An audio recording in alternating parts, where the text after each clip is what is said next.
হেই everyone, আসসালামু আলাইকুম, welcome back to my channel. আজকের ব্লগে শেয়ার করছি লন্ডনে আমরা প্রথম দিন কোথায় গেলাম, কোথায় ঘুরলাম অ্যান্ড এভরিথিং। সো এইটা ছিল আমার বিউটিফুল আউটফিট এবং আমার হেয়ার ব্যান্ড আমার এত বেশি পছন্দ হয়েছে, আমার কাছে মনে হচ্ছিল একটা টিনেজ লুক দিচ্ছিল। যদিও বা লন্ডনে এটা হচ্ছে আমাদের সেকেন্ড টাইম ট্রাভেল। এর আগেও আমরা একবার ভ্যাকেশনে লন্ডনে গিয়েছিলাম, তবে সেটা ছিল উইন্টার টাইমে। তো আমাদের প্ল্যান ছিল নেক্সট ডে কোনো একটা সামারে আমরা অবশ্যই গিয়ে দেখবো সামারে লন্ডন কেমন।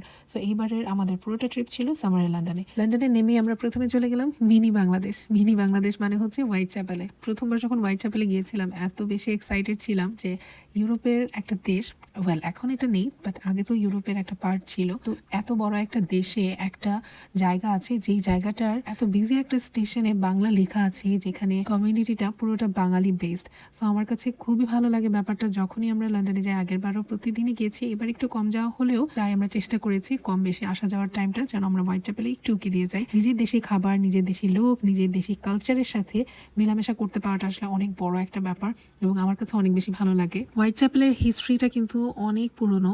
বিফোর 1947 নাকি বাঙালিরা এখানে এসে থাকা শুরু করে এবং আস্তে আস্তে লাইক 90s to 1950 এর দিকে তখন সিলেট থেকে অনেক মুসলিমরা এখানে আসে এবং এসে এখানে কাজ করা শুরু করে। তখনই আস্তে আস্তে এই হোয়াইট চ্যাপেলটা এত বেশি পপুলার হয়ে ওঠে। আর হোয়াইট চ্যাপেলের মধ্যে ব্রিকলেন যেই জায়গাটা আছে ইস্ট লন্ডনে, সেই জায়গাটাতে মূলত সবচেয়ে বেশি হচ্ছে বাঙালিদের খাবার দাবার এবং সব কিছু থাকে। আর বাঙালি একটা জায়গায় গিয়েছি আর বাংলাদেশি খাবার খাবো না, সেটা তো হতেই পারে না।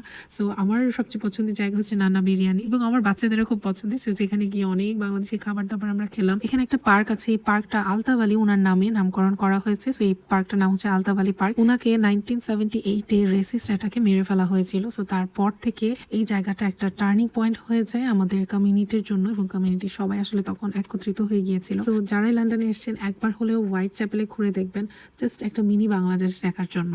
হোয়াইট চ্যাপেলে ঘোরাঘুরি এবং খাওয়া দাওয়ার পর আমরা চলে গেলাম লন্ডনের সিটি ট্যুরে। লন্ডন সিটি ট্যুরের প্রথম যেই সুন্দর জায়গাটা আমার সবচেয়ে বেশি ভালো লাগে, বিশেষ করে সন্ধ্যার সময়, সেটা হচ্ছে টাওয়ার ব্রিজ। আর এবার তো আমি একটা আনরিয়াল মোমেন্ট নিজেও দেখতে পেরেছি এবং আপনাদের জন্য ক্যাপচার করেছি। সেটা হচ্ছে লন্ডনের ওয়ার্ল্ড ফেমাস টাওয়ার ব্রিজের গেট ওপেন হওয়া বলতে টাওয়ার ব্রিজটা যে দুইটা ভাগ হয় সেটা দেখা। অনেস্টলি এই মোমেন্টটা দেখে মনে হচ্ছিল আমি কোনো মুভির মধ্যে আছি, কারণ ছোটবেলা থেকে সবসময় মুভির মধ্যেই এই দৃশ্যটা দেখেছি।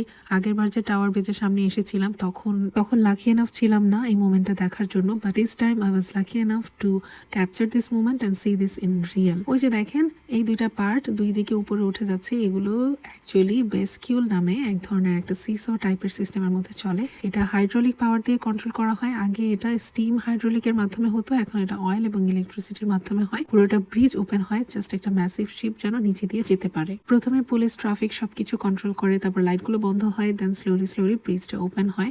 আর আপনি যদি লন্ডনে থাকেন তাহলে এটা একবার লাইফ মাস্ট দেখা দরকার। এটা খুবই অ্যামেজিং একটা দৃশ্য। এটা প্রথমবার রিয়েল লাইফে আমি দেখলাম। সো দেখে আমার চোখ লিটারালি বড় বড় হয়ে যাচ্ছিল। সবাই কিন্তু দৌড়ে ওই জায়গাটা যাচ্ছিল, আমার মতো আরো অনেক টুরিস্টরাই ওখানে ছিল। আমি মনে করতাম যে ব্রিজ ওপেন হওয়ার ব্যাপারগুলো আসলে ওভাবে কাজ করে না, হয়তো জাস্ট মুভিতে বা ছবিতেই দেখায়, but no, it's in real. এই ব্রিজটার কনস্ট্রাকশনের কাজ শুরু হয় 1886 এবং এটা কমপ্লিট হয় 1894-এ। টোটাল 8 বছর সময় লাগে এই ব্রিজটাকে বানাতে। মানে এত বছর আগে এত সুন্দর ইঞ্জিনিয়ারিং এবং আর্কিটেক্ট দিয়ে এরকম একটা ব্রিজ বানানো হয়েছে এবং এরকম একটা অবকাঠামো তৈরি করা হয়েছে যে এখন পর্যন্ত মানুষ মুগ্ধ হয়ে যায়। সেই সময়ে মানুষ কত ব্রিলিয়েন্ট ছিল, মানে ভাবলেই আমার অবাক লাগে। এবং 19th সেঞ্চুরির এন্ডে লন্ডন ছিল সুপার বিজি সিটি। থেমস নদীর উপর দিয়ে অলরেডি কিছু ব্রিজ ছিল, বাট ইস্ট লন্ডনে কোনো ইজি ক্রসিং পয়েন্ট ছিল না।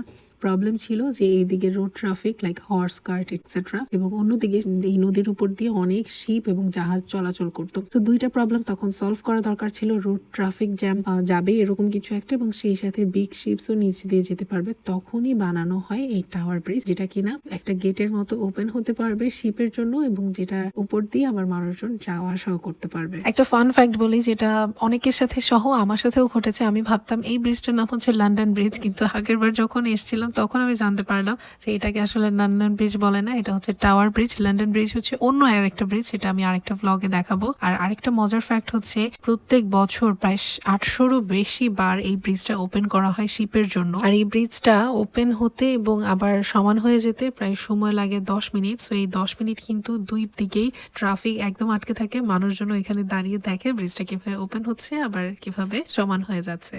আমরা টাওয়ার ব্রিজের একটা পাশে নেমেছিলাম, আমরা হেঁটে টাওয়ার ব্রিজের অপর প্রান্তে এসেছি।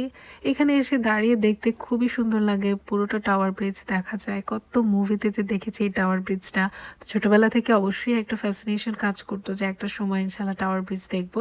সো মনের সেই ছোট্ট স্বপ্নটা হচ্ছে কি কিভাবে যেন আল্লাহ পূরণ করে ফেলেছে আলহামদুলিল্লাহ। এখানে দাঁড়িয়ে কিছুক্ষণ টাওয়ার ব্রিজ দেখতে দেখতে বাচ্চারা বললো উবার বোটে উঠবে। লন্ডনে এসে আরেকটা মজার যেই এক্সপিরিয়েন্স হয়েছে সেটা হচ্ছে উবার বোট, এবং রাতের বেলা যদি আপনি উবার বোটে উঠেন তাহলে এক প্রান্ত থেকে আরেক প্রান্তে যদি আপনি যান লন্ডনের থেমস নদী দিয়ে, তাহলে নানান ধরনের দৃশ্য দেখতে পারবেন। যে আর্কিটেক্ট গুলো আছে, ফেমাস স্পট গুলো আছে লন্ডনে, সেগুলো আপনার দেখার সুযোগ হবে। তো এক প্রান্ত থেকে আরেক প্রান্তে গিয়ে আবার রিটার্ন যেতে আমাদের 4 জনের জন্য প্রায় £100 মতো খরচ হয়েছিল। বাট ইটস রিয়েলি ওয়ার্থ, মানে আমি বলবো না যে মানে এভরি মানি এভরি পেনি ওয়ার্থ। এত সুন্দর একটা রাইড হচ্ছে এটা। এবং উবার বোটটার ভেতরেও বসার জায়গা আছে, বাইরেও বসার জায়গা আছে। আগের বারও আমরা রাতের বেলায় ট্রিপটা নিয়েছিলাম, এবারও রাতের বেলা নিলাম। কারণ দিনের বেলা মোটামুটি হাঁটাহাঁটি করে চারপাশ তো ঘুরে দেখা হয়, বাট রাতের বেলা যখন লাইটগুলো জ্বালানো থাকে তখন দেখতে অস্বাভাবিক সুন্দর লাগে, বিশেষ করে যখন এটা টাওয়ার ব্রিজের নিচে দিয়ে যায়।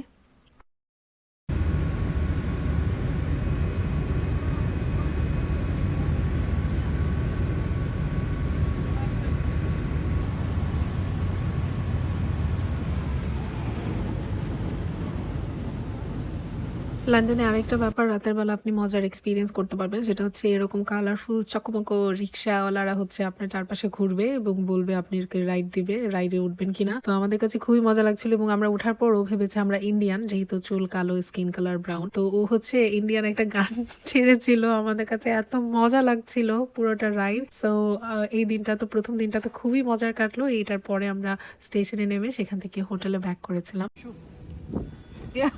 Che conto si è trovato a vedere